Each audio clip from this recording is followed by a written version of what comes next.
Hello दोस्तों, मेरा नाम है संजय। आज हम डिस्कस करेंगे कि जितनी भी आईटी कंपनीज हैं, चाहे वो विप्रो हो, चाहे इन्फोसिस हो, चाहे टीसीएस हो, जितने भी इन्होंने फ्रेशर्स कैंपस हायरिंग करी हैं, इनकी ज्वाइनिंग डेट अभी तक नहीं दी है। मुझे ऐसे-ऐसे ईमेल्स आते हैं जिनमें 2022, 2021 में कैंपस हायरिंग करी गई हैं, उनका सिलेक्शन हुआ है, लेकिन ज्वाइनिंग डेट अभी तक नहीं दी हैं।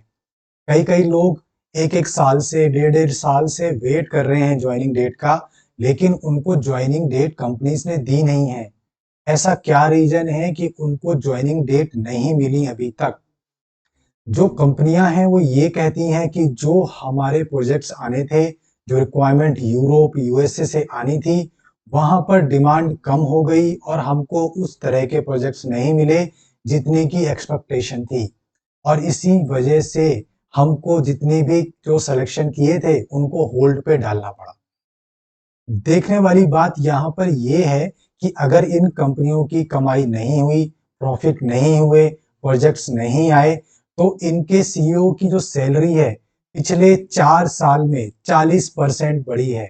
कितने? 40%। 13-13, 14-14 करोड़ के पैकेज पर सीईओ की सैलरी पहुंच चुकी है। अगर आप गूगल सर्च करेंगे कि सीईओ सैलरीज इन इंडिया, आपको आर्टिकल्स मिल जाएंगे कि 2020 से और उससे पहले जब कोविड हुआ है, जो भी वर्क फ्रॉम होम कर रहे थे वो उसी तरीके से काम करा है आईटी कंपनीज ने। उनको कोई भी जो है बीच में रुकावट नहीं आई है। पूरा वर्क फ्रॉम होम किया है। इवन कोविड के बाद और कोविड के ड्यूरिंग जितना भी काम हुआ है वो ज्यादा हुआ है, क्योंकि वर्क फ्रॉम होम के चलते लोग 11-11, 12-12 बजे तक रात में काम कर रहे थे। उनको ऑफिस जाना पड़ता नहीं था, कैब से अप डाउन करना पड़ता नहीं था, तो कंपनी वाले उनका जो है पूरी रात काम कराते थे। और इस तरीके से काम ज्यादा हुआ है कोविड के टाइम में, जबकि ये कंपनियां ये कहती हैं कि हमको लॉस हो गया है, और हमको लॉस हो गया है तो हम आपको हाइक नहीं देंगे। जो एम्प्लॉयज ऑलरेडी विप्रो के हैं, या इन्फोसिस के हैं, या टीसीएस के हैं, या जो आईटी कंपनी का नाम ले लो, उनकी हाइक ही नहीं हुई है कोविड टाइम में। उनको हाइक ही नहीं दिया गया। और इसकी वजह से आपने देखने मिला होगा कि जितने भी एक्सपीरियंस जो भी एम्प्लॉयज थे, जिसको जहां अपॉर्चुनिटी मिली है उसने स्विच किया है, क्योंकि हाइक मिल नहीं रही कंपनी से। और लेकिन इनके पास काम दबा के उतना ही हो रहा है, इनको कहीं भी वो नहीं आ रही है, डिस्ट्रप्शन नहीं हो रहा है काम में।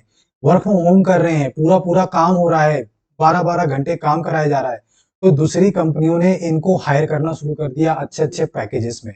तो एक्सपीरियंस जो भी एम्प्लॉय थे उन्होंने तो स्विच कर लिया अच्छे अच्छे पैकेजेस में, क्योंकि दूसरी कंपनियों के पास पैसा था। और जबकि उनकी कंपनी के पास भी पैसा था, लेकिन वो दे नहीं रहे हैं।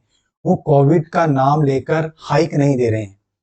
यहाँ का बात करते हैं फ्रेशर्स की। फ्रेशर्स को ये बताया गया कि हमारे पास प्रोजेक्ट्स नहीं है, अब जो प्रोजेक्ट्स आने वाले थे यूरोप में, यूएसए में, वो रुक गए हैं, हमको उस बल्क में ऑर्डर नहीं मिल पाए, क्लाइंट इतना हैप्पी है नहीं, क्लाइंट ने कॉस्ट कटिंग कर दी है। लेकिन अगर ऐसा है तो ये सीईओ की सैलरीज कहाँ से बढ़ रही हैं, इनको कहाँ से इंक्रीमेंट मिल रहा है? जैसे मैंने बताया 2020 से और 2024 तक 40% की हाइक हुई है सीईओ की सैलरी में। आप ये गूगल सर्च कर सकते हैं। तो ये पैसा कहां से आ रहा है जब कंपनी घाटे में जा रही है, जब कंपनी कमाई नहीं कर रही है? फ्रेशर्स को सैलरी देने के लिए, हायर करने के लिए उनके पास पैकेज नहीं है जो सिर्फ 3 लाख का है। 3 लाख, 3.5 लाख के पैकेज सिर्फ उनको देने हैं, उनके लिए उनके पास ऑफर लेटर नहीं है। जबकि सीईओ की सैलरी बढ़ाने के लिए उनके पास करोड़ों पैसे हैं और वो दे रहे हैं। तो ये एक सोचने वाली बात है कि कंपनी क्या बोल रही है और एक्चुअल में कर क्या रही है। और यहाँ पर कोई अकाउंटेबल है ही नहीं, क्योंकि आप जिस एचआर को कॉल करेंगे, जिस भी डिपार्टमेंट पे कॉल करेंगे, वो यही बोलेंगे ये कंपनी का डिसीजन है, हम इसमें कुछ नहीं कर सकते। और डेफिनेटली आप किसी को भी अकाउंटेबल नहीं मान सकते यहाँ पर। तो मेरा सजेशन ये है कि जो भी लोग वेट कर रहे हैं 1-1.5 साल से, उनको जो भी अपॉर्चुनिटी मिलती है इस मार्केट में वो ग्रैब करें, उसको ज्वाइन करें। कंपनीज के भरोसे ना बैठें कि वो अपनी ज्वाइनिंग डेट देंगी आपको और कब देंगी उसका कोई भरोसा नहीं है। अपनी स्किल को अपग्रेड करें, जो ऑप्शन आपको मिलते हैं लर्निंग के, सीखने के, वो सीखें, स्टार्टअप ज्वाइन करें, वहाँ पर काम सीखें और फिर वहाँ से आप एक नया स्विच स्टार्ट कर सकते हैं। आपके जो भी क्वेश्चंस हो मुझे मेल कर सकते हैं, मुझे कमेंट्स में भी पूछ सकते हैं, मैं ट्राई करूँगा आपको रिस्पॉन्स करने का। ये वीडियो आपको कैसा लगा मुझे ज़रूर बताना। चैनल को सब्सक्राइब नहीं किया है तो ज़रूर सब्सक्राइब करना। Thank you.